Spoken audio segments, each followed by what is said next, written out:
السلام علیکم ناظرین، میں ہوں آپ کی ہوسٹ سمرا ناز اور آپ دیکھ رہے ہیں ہائی ٹی وی۔ بانی متحدہ کی ریاست کے خلاف بغاوت پر اکسانے والے خطاب کو 8 برس گزر چکے ہیں، تاہم اس بغاوت کیس کے 62 ملزمان کو تاحال سزا نہیں سنائی جا سکی۔ بیشتر سماعتوں پر عدم حاضری اور گواہوں کی عدم دستیابی کیس میں تاخیر کی بڑی وجوہات ہیں، جبکہ فاروق ستار اور عامر خان کو شناخت کرنے والے 3 اہم چشمدید گواہان کے بیانات دوبارہ سے 1.5 سال بعد بھی ریکارڈ نہ کرائے جا سکے۔ ملزمان کے تاخیری حربوں کی وجہ سے اب تک ان مقدمات کا ٹرائل بھی مکمل نہیں کیا جا سکا، جس کا فائدہ اٹھاتے ہوئے تمام ملزمان ضمانت حاصل کر چکے ہیں۔ پروسیکیوشن اور تفتیشی حکام اتنے عرصے میں تمام گواہان کے بیانات بھی ریکارڈ نہ کرا سکے۔ مقدمات میں نامزد فاروق ستار، عامر خان، قمر منصور اور اشرف نور سمیت دیگر ملزمان اب تک متحدہ پاکستان کا حصہ ہیں۔ متحدہ رہنماؤں سمیت دیگر کارکنوں کے خلاف غدار وطن الطاف حسین کی اشتعال انگیز تقریر میں سہولت کاری، غداری سمیت سنگین جرائم کے 2 مقدمات کے ٹرائل بھی مکمل نہ ہو سکے۔ مقدمات تاخیر کا شکار ہونے والی وجوہات میں شامل ہیں: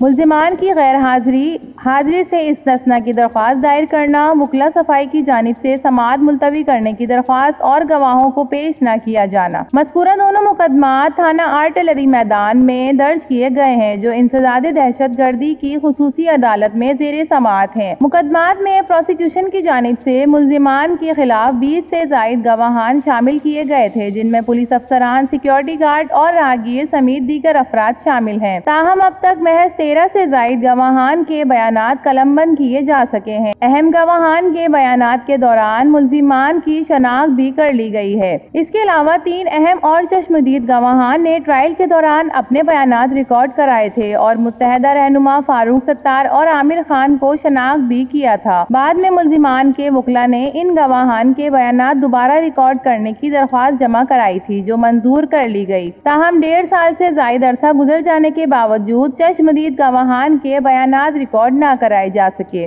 یاد رہے کہ بانی متحدہ نے 22 اگست سن 2016 کو کراچی میں کارکنوں سے خطاب کے دوران پاکستان مخالف نعرے لگوائے تھے اور شرکاء کو میڈیا ہاؤسز پر حملے کے لیے اکسایا تھا۔ ریاست دشمن اشتعال انگیز تقریر کے بعد متحدہ کے مسلح دہشت گردوں نے ایک نجی ٹی وی چینل کے دفتر پر توڑ پھوڑ بھی کی۔ اس ہنگامہ آرائی میں 1 افراد جاں بحق اور کئی افراد زخمی ہوئے۔ یہی نہیں، کراچی میں ریاست مخالف تقریر کے بعد بانی متحدہ نے امریکہ میں بھی پاکستان مخالف نعرے لگوائے۔ دوسری جانب بغاوت پر اکسانے کے خلاف جب حکومت نے ایکشن لیا تو MQM کے رہنما فاروق ستار نے اگلے ہی روز یعنی 23 اگست کو پریس کانفرنس کر کے بانی متحدہ کے خطاب سے لا تعلقی کا اعلان ظاہر کر دیا کہ متحدہ قومی موومنٹ پاکستان میں ہی رجسٹرڈ ہے، اس لیے بہتر ہے کہ اب سے آپریٹ بھی پاکستان سے ہی کیا جائے۔ اور یوں فاروق ستار سمیت ریاست مخالف خطاب کے دوران تالیاں بجانے والے دیگر رہنماؤں نے بانی متحدہ سے دامن چھڑانے میں ہی اپنی عافیت جانی۔ واضح رہے کہ ریاست کے خلاف بغاوت پر اکسانے والے خطاب کے بعد MQM کا ہیڈ کوارٹر 90 بھی سیل کر دیا گیا تھا۔